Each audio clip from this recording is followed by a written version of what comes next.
So we're in our series on looking at people encountering God on mountains. So in this fourth week we're looking at Jesus and his encounter with God in the presence of three of his disciples. The mountain is Mount Tabor, which is in central Galilee, I suppose we could call it. It's a mountain about 1,800 feet high. It's quite a distinct mountain, so I had the pleasure to go there on a trip some years ago when I visited Israel. Now the mountain is covered in gardens and church and a monastery. It's on this big hill, and you get up to it through this path, and of course you go around there on coaches in the Holy Land, but you can't go up there, so you're taken up in taxis, and I can tell you that's a hairy ride up and down by Palestinian taxi drivers going around those hairpin bins, and there's not much passing places, eh? And you're going up and some are coming down as well, quite hairy. But a lovely place. Church is very nice, and it's got this lovely ceiling in the dome, this lovely painting of the Transfiguration. So in our Bibles, this is called the Mount of, or the time of Jesus' Transfiguration. Some Bibles talk about the revealing of the true glory of Jesus. And Matthew, Mark and Luke both recount this story in their Gospels.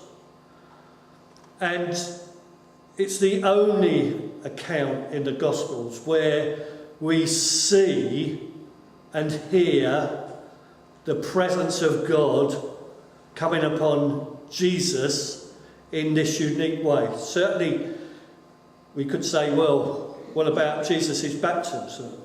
Well, there was no sense of cloud there, just a voice. No sense of the presence of God among the people around Jesus at their time, but there is on this occasion. This event, therefore, really reminds us of the glory that Jesus will possess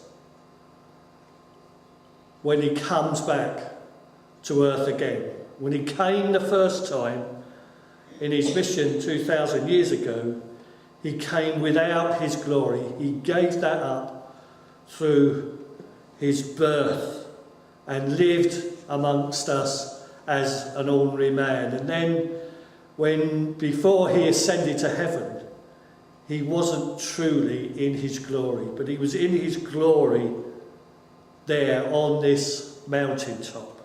And we're going to the reasons of why through this passage. It's important really to note that we've got to look at this scene in what else was going on. And we saw in that video clip the fact that this whole scene starts with Peter declaring that Jesus is the Messiah. One of those unique moments in the scriptures where Peter stands out and is commended by Jesus, because he says to Peter, God revealed that to you. That didn't come from your own understanding. That came from God. Because people were starting to compare Jesus with all sorts of other people. Don't forget, in the beginning of Jesus' ministry, most people saw Jesus as a special rabbi, even a prophet. So there's this scene that introduces, if you like, the messianic mission of Jesus, and that he is the Messiah. the one who's come to save the world. And he says to them at the time, now don't divulge this at the moment to others. This is just for you, just the disciples. And then Jesus goes on to explain that although this is good news, it's still going to be difficult for people to understand, because he, as the coming Messiah, was going to have to suffer death, suffer torture, and to go through the resurrection process. And he also said in that clip, and expanded more in the other gospel accounts, that Jesus' followers are also going to have to follow him through this suffering period and this resurrection experience. And he says, if you want to be my disciple, then in some way you're going to have to take up my cross of suffering. The road is not easy. And of course people, the disciples and the people standing there, struggled to understand all this, and everything wasn't going to be made clear until after the resurrection and Jesus being taken back into heaven. So that's the background. So the disciples at this point have had this revealed to them, that Jesus is the Messiah. Jesus has said, well, keep this to yourselves at the moment. But he also spoke to him about the coming of the Son of Man, which was the title that Jesus gave to himself, a title that came out of the teachings of Daniel, a title that saw to the Jews that the Messiah was coming. But Jesus added to that the Messiah comes, but it's not going to be a glorious military conquering to change the world and save the world, but it's going to come through the suffering and the love of God. And so these disciples were going to experience some of that, experience all that was going on, and they didn't quite understand it. So Jesus takes 3 disciples. Now we could say, why did he just take 3? Why didn't he take the 12? Well, the simple answer is we don't know. We don't know why he sorted out Peter, James and John. But we do know from other accounts that these were the lead disciples within the group. And we've got to remember that the group just wasn't 12. It was more than 12. But these 12 had a special place. And these 3 had a special place in the mission that Jesus came to be. So he's taken these 3, he's led them up this mountain to meet with God. Why? Well, I think the reason is quite simple. He wants to encourage these disciples to stay with him and last the course, because it's going to become difficult from now on. We've come to the end of Jesus' main mission in northern Israel, in Galilee. From now on, he's moving towards Jerusalem. And as he moves more towards Jerusalem, the opposition to his preaching and teaching is becoming greater, because he's coming near to the centre of the religious establishment, who he's going to lock horns with. And Jesus wanted to encourage these disciples. He wanted them to experience the presence of God, to see his glory, and to give them a taste of the future, where Jesus will reign in glory. So he takes these 3 disciples up the mountain to encourage their faith. That's what I believe. And in this scene, they see Jesus transfigured, all right, transformed. They become frightened, but they become encouraged. Don't know, anybody see the programme Horizon this week? It was on BBC 4, but it had been on previously on BBC 2. It was entitled A Week Without Lying, an honest experiment. Team of experts have been writing extensively about how we are all prone to lying. Some bad lies, mostly small lies. And they wanted to do a unique experiment. And they gathered 3 people to come into this experiment from all different backgrounds. There was a coloured blogger who put out YouTube videos on all sorts of subjects, all around rap music, I think mainly, is from what I can understand. Then there was a advertising executive who has to sell advertising space. What are you laughing at? And the third one was this priest, Reverend Ruth Newton, who has got a parish in Leeds. And they kitted them up with all the latest sensors, their bodies, loads of them, which would help them match what's going on in their body, their heart rate, their pulse, the way. Yeah, but much more sophisticated. The lie detector is old technology, but this is more, and this is portable. So they fitted these people up, and they interviewed them first to try and gauge their levels in everything, and then they could tell if they were lying or not.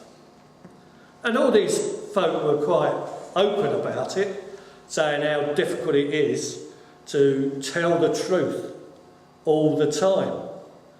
And, so I thought, oh, this looks interesting, especially as they got a parish priest here. So they kitted them all up, and of course the first one they concentrated on was the advertising executive.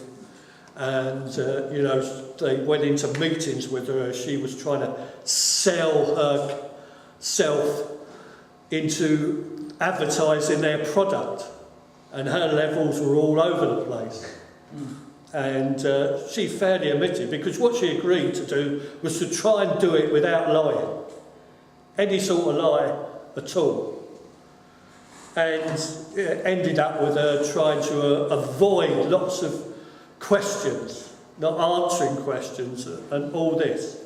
But she readily admitted afterwards that there were a few lies in there as well. Not bad ones, but sort of necessary for her to sell her product.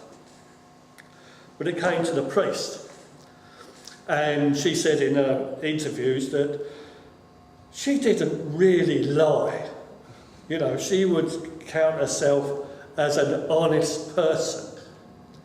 And so they said in the background as they're following around that she does lie, really.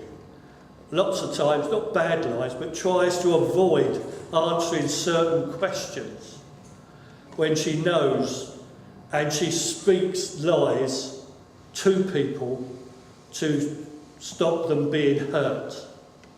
And I showed you one instance of somebody who's been chosen to read the prayers one week in church. And this person reads the prayers, and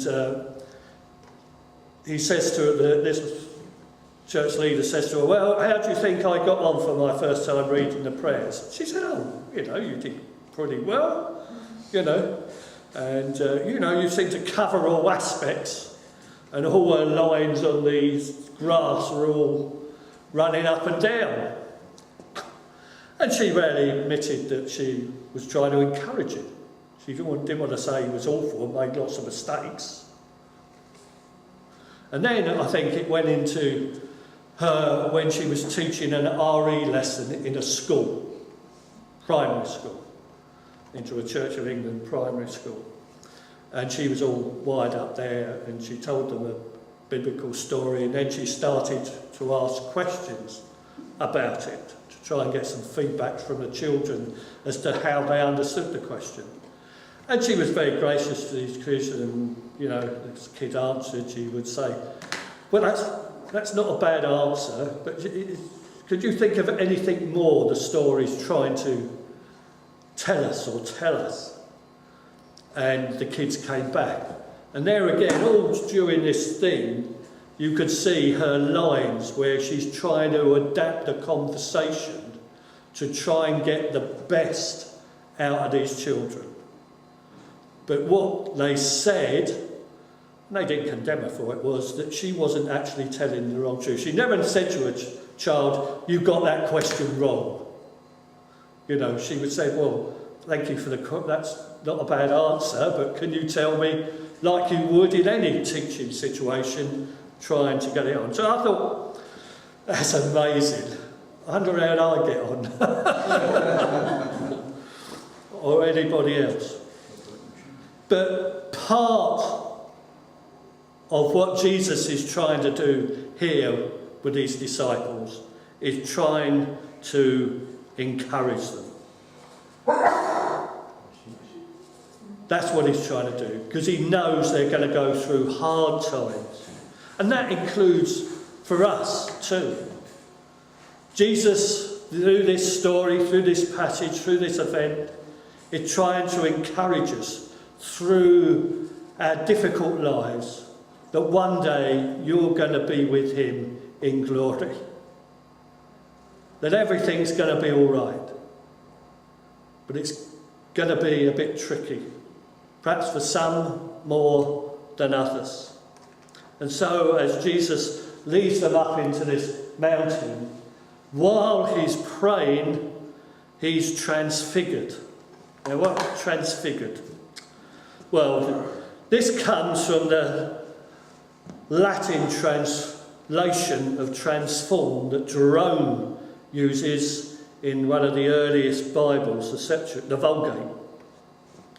And he uses this word, Latin word, because the first Bibles were written in Latin, and the base thing of what he's trying to translate from the Greek into Latin is metamorphosis, which we all understand. But it just means he was transformed, all right? So it's nothing really, anything special, this transfiguration. It could say transformed. And I'd say when the current Bibles translate it today into modern English, it's about the true glory of Jesus. That's what they're saying. So it's an old word, but it's true at this particular time. So, Jesus, whilst he was praying, his face changed and his clothes became shining white. Mark says the clothes looked like they'd been bleached. So all these things that we can see here, that Jesus shone in an amazing way that everybody noticed. Very much like the first week when we looked at this subject of people experiencing God on the mountain. Remember Moses, his face shone, not his clothes, it's just his face. And he shone too much, people couldn't look at him and had to cover himself with a veil. But that's what's happening here. During this prayer time, he shines with the glory of God. And then all of a sudden, two people appear with him, Moses and Elijah. There again, why Moses and Elijah? Well, the scriptures here doesn't tell us, Luke or John don't tell us what's going on, but we can presume that really these represent all the Christians, or the people of God, sorry, not Christians, because they weren't Christians then, the people of God before Jesus' resurrection. Moses is always thought of as the person of the law, the first 5 books of the Old Testament, and Elijah represents the prophets. So when you hear that Jesus talk about the law and the prophets, which were the major scriptures that Jesus would have used and which the Jewish people would have used at that time, so Elijah and Moses represent the people of God, and they come and appear with Jesus on this mountain. How do we know they appeared? Well, because the disciples, Peter, James and John, tell us in their writings, which they pass on to the other disciples, that they're there. So we know that these two appeared. So they were recognisable people. They were old men, recognisable. Although they had died centuries ago, they appeared with Jesus, and they were known, readily known to those there.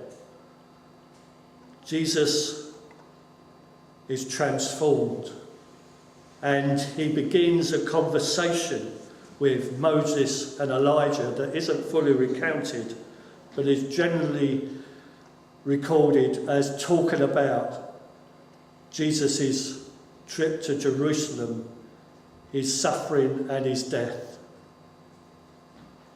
That's what Jesus knows. So not only is Jesus invited these disciples up onto this mountain to be in the presence of God, to see this transfiguration and Jesus' glory, but God is also encouraging Jesus through these true prophets, to encourage him in the steps it's going to take. Although Jesus knew it was going to be difficult, he too needed encouragement. Now, I'm sure he got a lot of encouragement through prayer with his Father when he went off and prayed on his own.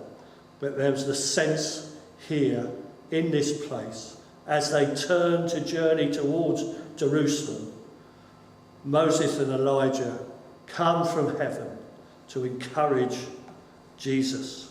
And they're recognisable, old men. Well, that's helpful to us, isn't it?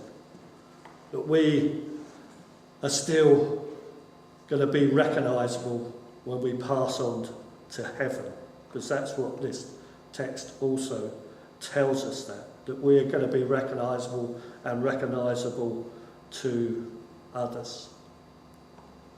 God is also, I think, very much calling us in this place to share in Christ's glory. Because as Jesus is talking to Moses and Elijah, the whole of the mountain is covered in cloud and the presence of God, and God speaks to the 6 of them on this mountain, saying, "Listen to my son. Listen to my son." This cloud, the climax of the story, envelops them, and they feel the presence of God. And God just says, "Listen to what my son has to say." And there again, that's a call for us, isn't it?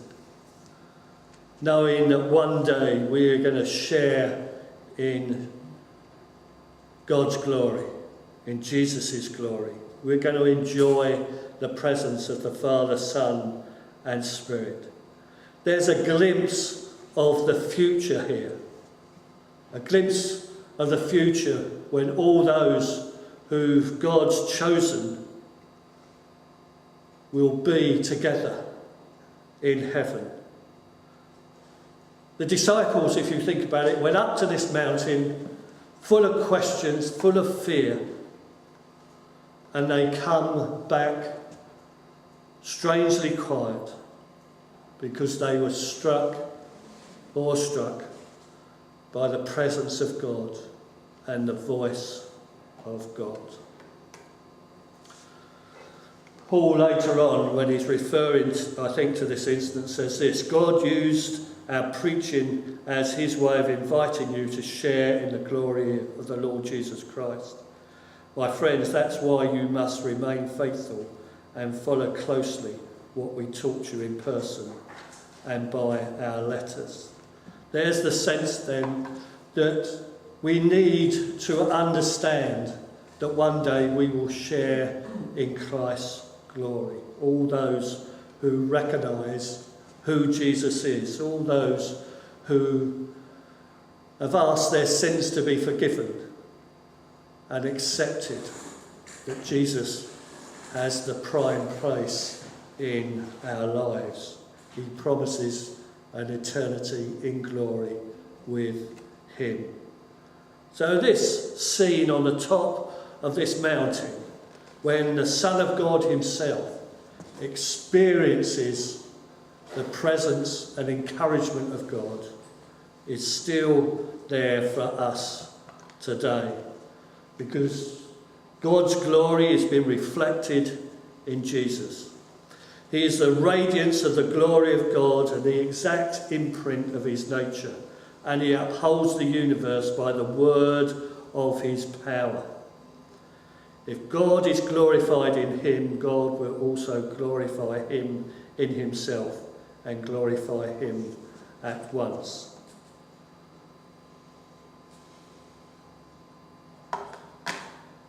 So I hope you're encouraged this morning as we've reflected on this narrative. Before the trip to the mountain, the disciples were a little bit in fear, not quite sure what's going to happen in the future. But they get a sneak preview of God's plan. A God that's going to surround Jesus in glory, and he invites us into that glorious situation. Let's take heart and remember all of that. Jesus told his disciples, the nation's leaders and the chief priests and the teachers of the law will make the Son of Man suffer terribly.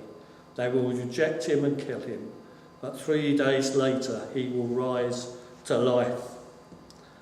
Very difficult for the disciples to catch hold of that. Much more difficult without this narrative of them knowing and seeing the presence of God.